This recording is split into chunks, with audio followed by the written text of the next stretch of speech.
Assalamualaikum warahmatullahi wabarakatuh. Selamat pagi, salam sejahtera. Semoga kita semua dalam kondisi sehat. Alhamdulillah, pada kesempatan kali ini kita masih bisa melanjutkan perkuliahan dan saya mohon maaf karena hari ini tidak bisa hadir dalam kelas dan untuk materi disampaikan melalui media virtual Zoom. Di pertemuan kedua ini, saya bermaksud untuk menjelaskan dan mengenalkan mengenai partai, program, dan pemilu, dan bagaimana keterkaitannya dengan political marketing. Baik, kita mulai dari yang pertama.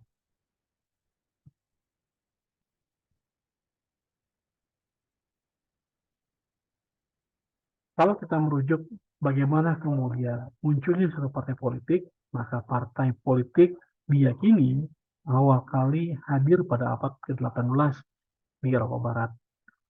Saat itu, kegiatan dan hak pilih di kalangan masyarakat terlihat meningkat, sehingga diperlukan adanya suatu organisasi yang mampu menjembatani atau menghubungkan antara rakyat dengan pemerintah. Kemudian, perkembangannya partai muncul dengan suatu basis ideologi yang kuat. Bagaimana di Amerika Serikat ada partai-partai yang tidak hanya dikenal sebagai partai liberal, pada saat itu muncul juga partai sosialis, partai fasis, dan juga partai komunis. Meskipun kemudian perkembangan di Amerika saat ini lebih dominan kepada partai liberal.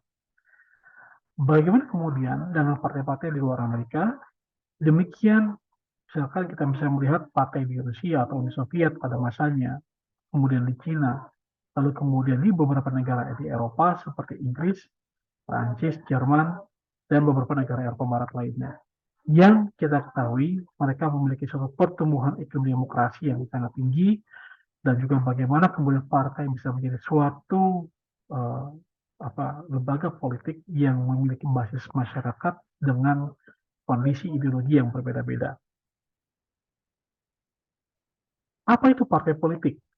Menurut Miriam Budiarjo, partai adalah suatu kelompok terorganisir yang anggota-anggotanya dia memiliki suatu orientasi, nilai, dan cita-cita yang sama.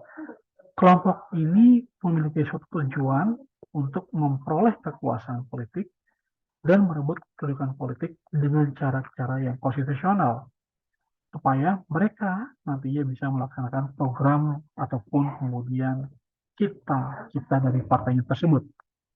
Kenapa disebut dengan cara yang konstitusional? Karena untuk mendapatkan kedudukan politik, mereka harus melalui suatu proses mekanisme pemilu yang telah diatur dalam undang-undang. Bagaimana kemudian Pradis melihat partai sebagai satu kelompok manusia yang terorganisasi secara stabil dan juga sama seperti halnya dengan Miriam Budiarjo, ya, di mana partai kemudian bermaksud untuk mencapai tujuan atau merebut serta mempertahankan kekuasaan dalam pemerintahan. Dengannya, ya, mereka akan memanfaatkan kekuasaan itu untuk kegunaan material dan idil bagi para anggotanya. Bicara tentang kegunaan material, sesuatu yang sifatnya materi, yaitu terkait dengan bagaimana dampak dari kekuasaan itu mampu memberikan kesejahteraan dan keadilan bagi masyarakat. Sedangkan landasan idil berkenaan dengan hal-hal yang berbau ideologi dari partai tersebut. Partai memiliki suatu ideologi, dimanapun partai tersebut berada. Bagi partai politik, ideologi adalah identitas pemersatu bagi anggota-anggotanya. Ideologi bagi partai juga adalah suatu tujuan perjuangan. Bagaimana dengan kondisi partai dan ideologi di Indonesia pada saat ini? Kita bisa melihat adanya suatu pergeseran ideologi secara sentripetal ke arah tengah. Bagaimana kemudian dulu orang melihat PDIP ini sebagai suatu partai dengan narasi ekstrem kiri ke tengah. Tapi kemudian saat ini terjadi suatu perubahan dari yang ekstrem kiri menuju ke arah tengah. Bagaimana ketika kemudian beberapa tahun yang lalu PDI Perjuangan membentuk ada satu batu maklis. Selain itu, ada partai yang kemudian dikenal dengan ekstrem kanan, yaitu contohnya PKS, yang juga pada saat ini kemudian telah mengalami suatu pergeseran ke tengah. di mana mereka lebih terbuka terhadap keterlibatan politik perempuan, dan juga lebih kemudian banyak menyuarakan adanya suatu politik demokrasi yang lebih terbuka, dan juga tidak lagi hanya berkeanggotaan kader-kader yang berasal dari agama Islam. Kita melihat bagaimana kemudian di beberapa daerah PKS juga sudah menerima adanya calon anggota legislatif yang berasal dari agama lain. Fungsi partai politik memang cukup banyak. Kita bisa coba lihat secara garis besarnya, ada 6 poin. Yang pertama adalah sosialisasi politik, bagaimana partai mentransmisikan budaya politik dalam rangka membentuk sikap dan orientasi anggotanya. Bagaimana kemudian partai menjalankan fungsi elektoral politik, yaitu mereka melakukan seleksi dan pemilihan, serta mengangkat orang-orang ya untuk melaksanakan sejumlah peran tertentu dalam sistem politik. Yang ketiga yaitu fungsi partisipasi politik, bagaimana partai kemudian mendorong, mempengaruhi masyarakat dalam proses penentuan pemimpin, baik itu melalui pemilu, pembuatan kebijakan, dan lain sebagainya. Yang keempat, bagaimana fungsi partai dalam komunikasi politik yang menyampaikan informasi politik dari pemerintah kepada masyarakat atau sebaliknya. Yaitu kelima, fungsi sarana pengatur konflik meminimalisir terjadinya konflik, yaitu bagaimana perbedaan dan perpecahan dalam massa yang ada di tingkat luar partai, karena partai memiliki suatu basis ideologis masyarakat tertentu, maka kemudian bagaimana perbedaan itu bisa diatasi dengan adanya kerjasama di antara elit-elit politik. Dan yang keenam, ini adalah fungsi tambahan yang memang tidak selalu ada dalam semua negara. Kita melihatnya dalam negara komunis, di mana partai dalam negara komunis memiliki fungsi untuk membawa ke arah yang modern, ya, membawa masyarakat ke arah yang modern, tapi tetap dengan ideologi komunis yang dipandang otoriter dan monopolitis. Tipologi partai ada 3. Ya, kita melihat yang berdasarkan pada asas dan orientasi, komposisi dan fungsi anggota, serta berdasarkan pada basis sosial dan tujuan. Melihat berdasarkan pada asas dan orientasi, ada partai yang disebut dengan partai pragmatis, partai doktriner, dan partai kepentingan. Partai pragmatis. Di sini kita melihat bagaimana partai pragmatisnya tidak terikat secara kaku pada doktrin dan ideologi tertentu, misalnya adalah Golkar. Kemudian ada partai doktriner, ya di sini partainya lebih kemudian memegang pada program dan kegiatan-kegiatan partai yang bersifat pencapaian ideologi, misalkan ada PKS, ada P3, PAN, PKB, dan juga PDI Perjuangan. Lalu kemudian yang ketiga ada partai kepentingan, yaitu partai yang dibentuk dengan atas dasar kepentingan kelompok-kelompok tertentu. Misalnya kelompok buruh, kelompok petani, etnis, dan lain sebagainya. Ada kategori yang kedua, yaitu partai dengan tipologi berdasar komposisi dan fungsi anggota. Yaitu ada, kita lihat partai massa, dan yang kedua ada partai kader. Partai massa ini contohnya adalah partai PAN, Gerindra, PKB, Demokrat, dan sebagainya, yang dia menjaring keanggotaan tidak berfokus pada suatu ideologi dan juga kemudian basis massa tertentu, ya.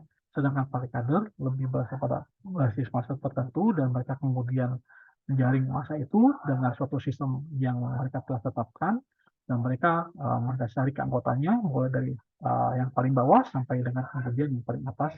Ada proses kaderisasi di situ, yaitu contoh PKS dan PDI Perjuangan. Kemudian dengan basis sosial dan tujuan, yaitu ada partai yang beranggotakan lapisan sosial masyarakat, baik itu atas, menengah, dan bawah. Ada yang dari kelompok kepentingan tertentu, ada yang dari pemeluk agama tertentu, dan ada yang berasal dari kelompok budaya tertentu. Kalau kita lihat di sini, memang kondisinya beberapa cukup mengalami perubahan. Misal tadi kalau kita bicara yang berasal dari pemeluk agama tertentu, PKS. PKS sebelumnya dikenal dengan partai yang berada pada poros ekstrem kanan, tetapi kemudian mengalami perubahan sentripetal ke arah tengah. Ya, ini menunjukkan boleh jadi nanti suatu waktu partai pemeluk agama ini juga akan mengalami suatu blur ada suatu perubahan ya, perubahan, kita akan melihat bagaimana nanti perkembangan ke depannya. Kemudian masuk ke dalam sistem kepartaian, bahwa ada tiga setidaknya sistem partai yang mengemuka.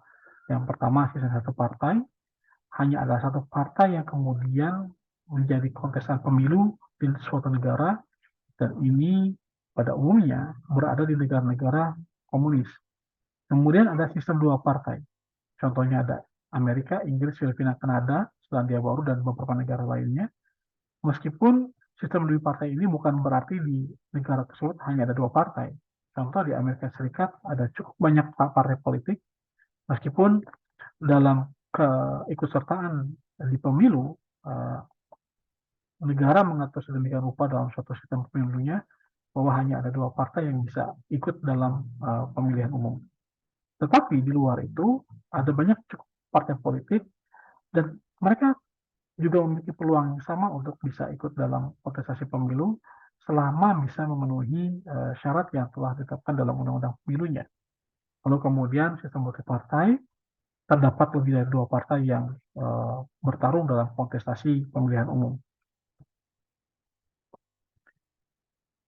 Sistem kepartaian di Indonesia, kita melihat bagaimana kemudian Indonesia menerapkan multipartai. Nah, alasannya karena Indonesia ini adalah negara yang heterogen, baik dari sisi suku, budaya, ataupun agama. Yang kedua, kalau kita bicara tentang kekuatan ideologi dan orientasi politik di Indonesia yang cenderung berimbang. Nah, sejarah partai politik di Indonesia ini memang cukup panjang. Kita bisa melihat mulai dari masa sebelum kemerdekaan, ya, kemudian pada masa awal kemerdekaan, dan kemudian sampai dengan saat ini ada cukup banyak partai politik yang ikut serta dalam kontestasi di pemilihan umum. Kita masuk dalam pemilihan umum di Indonesia, ada beberapa pelaksanaan ataupun penyelenggaraan pemilihan umum, mulai dari pemilihan presiden, ya, terus kemudian juga ada pemilihan kepala daerah, dan juga kemudian kita bicara terkait dengan pemilihan legislatif. Tetapi sebelum masuk ke arah itu, kita bisa melihat bagaimana kemudian isu-isu partai politik jelang pemilu 2024. Mulai dari persoalan lemahnya kaderisasi partai, belum berjalannya pendidikan politik di sebagian besar partai politik, masih adanya masalah politik uang, dan kemudian adanya fanatisme kelompok yang bersumber dari kuatnya polarisasi orientasi politik antar partai. Di sisi lain juga ada peluang munculnya koalisi partai. Yang menarik adalah bahwa dalam dinamika kontestasi Pilpres nantinya terjadi pergeseran beberapa waktu belakangan ini dengan masuknya PKB, ya, dan keluarnya Demokrat dalam pencalonan Anies Baswedan. Dan mungkin ini juga akan mempengaruhi bagaimana nantinya koalisi partai yang akan semakin cair dari pasangan calon presiden lainnya.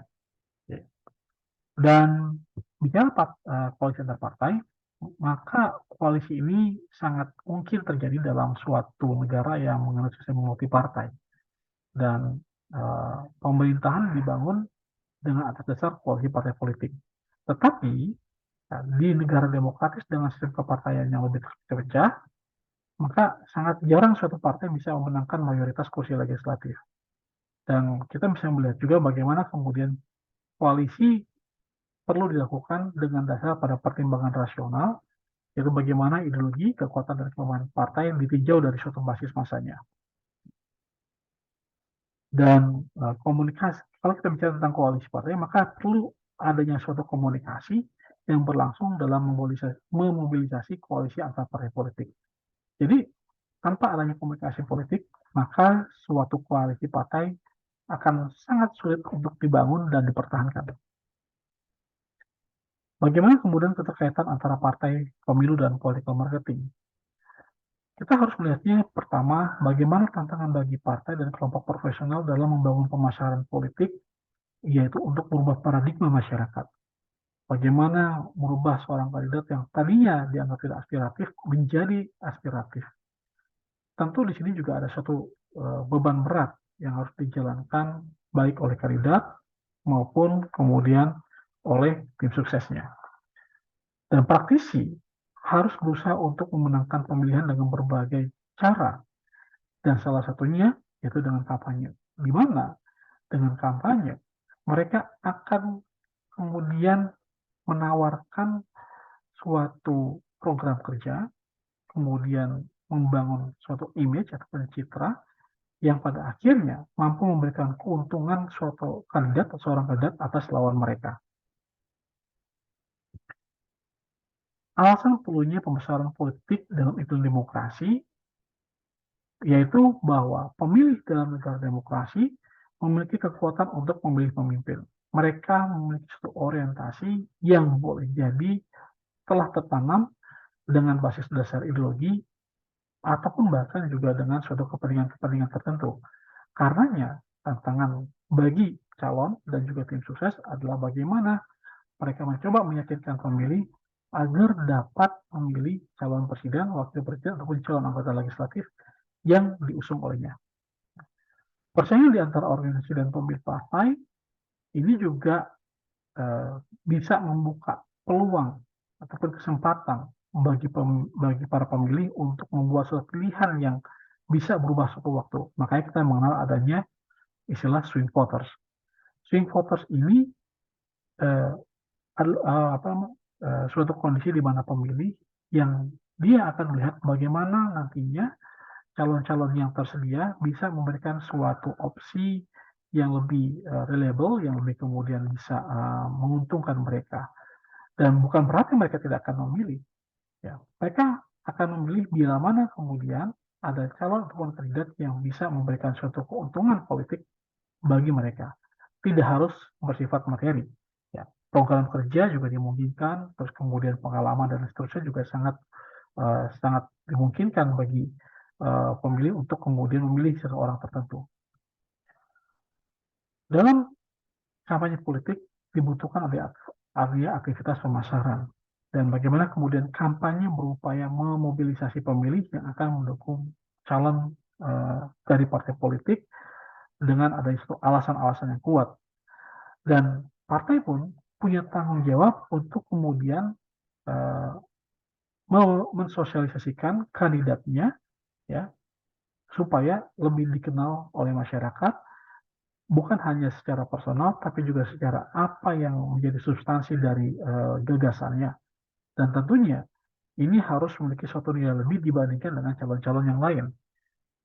Karenanya strategi komunikasi dan kemudian apa kebijakan yang dihasilkan akan menjadi sangat penting untuk disodorkan kepada masyarakat, dan ini menjadi suatu cermin dari kampanye yang kompetitif dalam pemilu yang demokratis.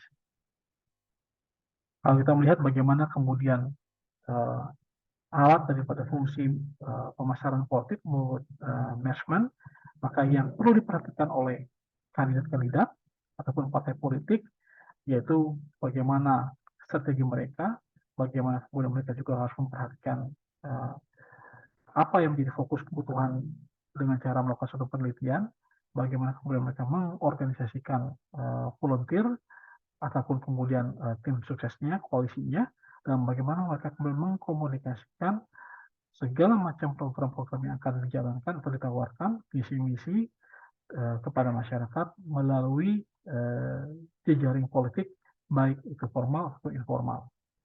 Oke, saya kira demikian untuk paparan singkat yang dapat saya sampaikan. Semoga dapat bermanfaat bagi kawan-kawan semua. Dan bila mana nanti ada suatu pertanyaan, boleh menghubungi saya. Kita berkontak di WhatsApp 0817 924 2566. Semoga sehat selalu dan kita bisa bertemu di lain kesempatan. Terima kasih. Billahi taufiq hidayah. Assalamualaikum warahmatullahi wabarakatuh.